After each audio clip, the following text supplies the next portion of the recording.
4 NBA teams dissatisfied with their 2022 NBA draft picks.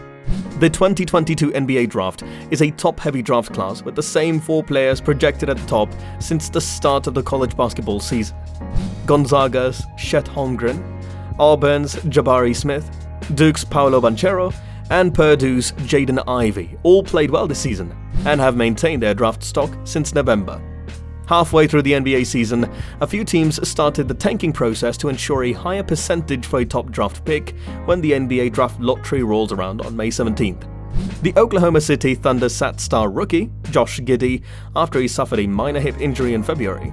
Starting point guard Shai Gilgeous-Alexander was also out for the last couple weeks, and LeDort's last game was in early February. Want to know about it in detail? Well, stay tuned till the end. Hello everyone, welcome back to the channel. In this video, we will talk about 4 NBA teams dissatisfied with their 2022 NBA draft picks. Meanwhile, subscribe to this channel and press the bell icon. That being done, let's start.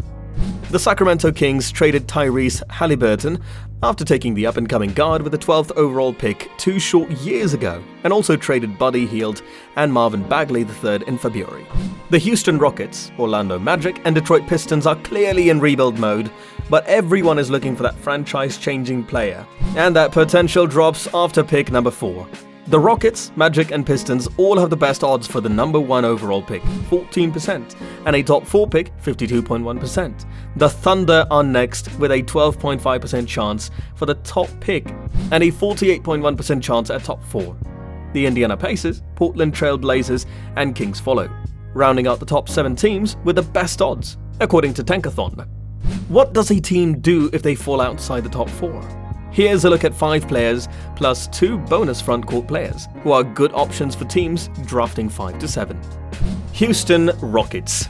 As for the scenarios within its control, Houston's roster might generously be called a work in progress from top to bottom. Stephen Silas enters his 3rd season at the helm with a career record of 37-117 and a strong chance that this coming season won't improve the winning percentage much. Houston has patiently piled up assets, even turning a youngish, productive center, Christian Wood, into another first-round pick this offseason. But this coming season may test its organizational pain tolerance.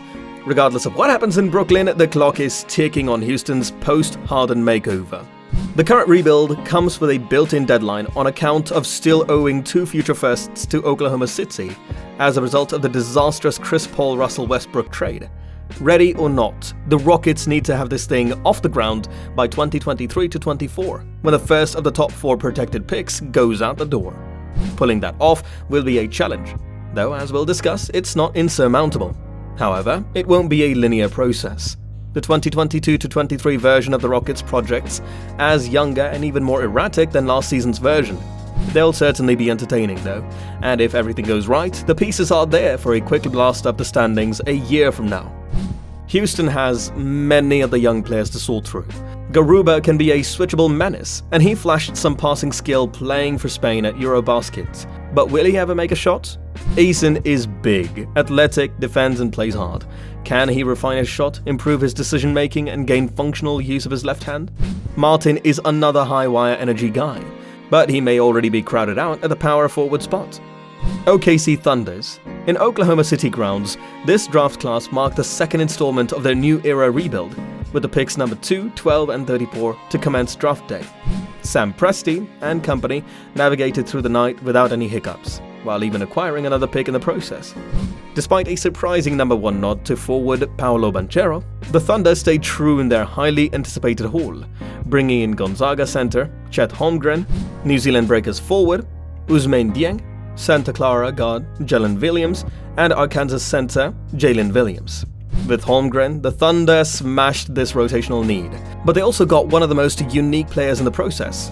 Just ask Sam Presti. He's going to have to adjust and learn just like any other player, but I think he's unique. And if you really think about some of the best players in the NBA, and I'm not saying that he is or he will be, but I think unique is beneficial. And I think some of the things that make him unique can be leveraged and utilized, said Presti. Chicago Bulls. The Bulls had just 1 pick in the 2022 NBA draft, the 18th overall selection.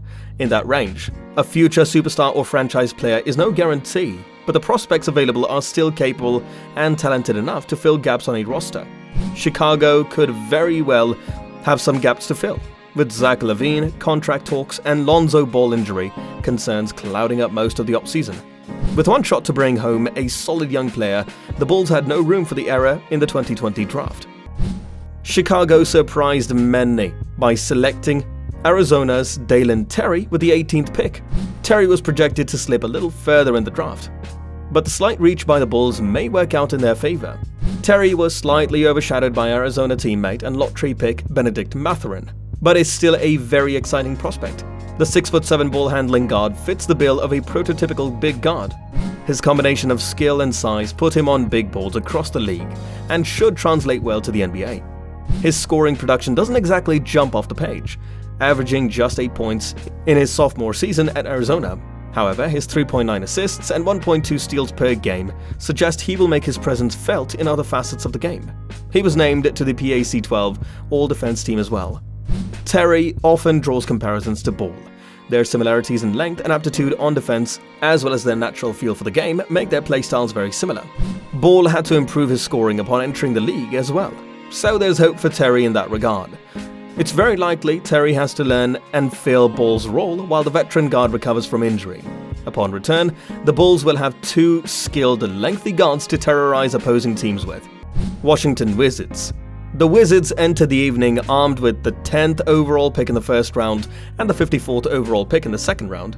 Trade buzz had echoed throughout the past couple of weeks in DC, not just with Bradley Beal, but also some key veterans in Kyle Kuzma and Kentavious Caldwell-Pope, who were reportedly shopped for an upgrade at the point guard.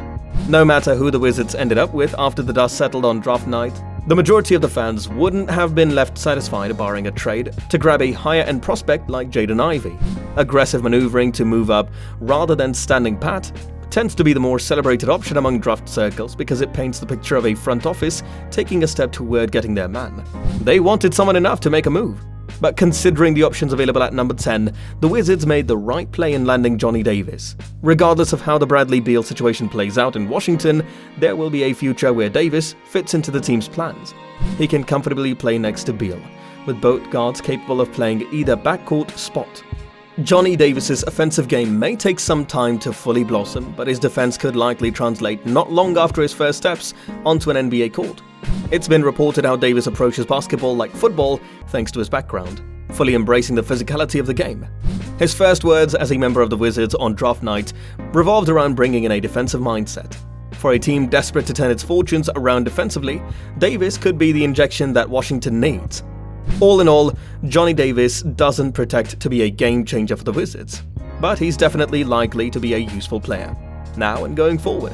His impact on the defensive end and as a potential tone setter in the locker room could be where his true value lies. If his offense comes along, then his ceiling could go up even more. So what are your thoughts on this? Let us know in the comments below. And that's all for the day, guys. If you found this video interesting, make sure to hit the like button. Also subscribe to the channel and press the bell icon to never miss an update from us. Thank you for watching. We'll see you at the next one. Until then, peace.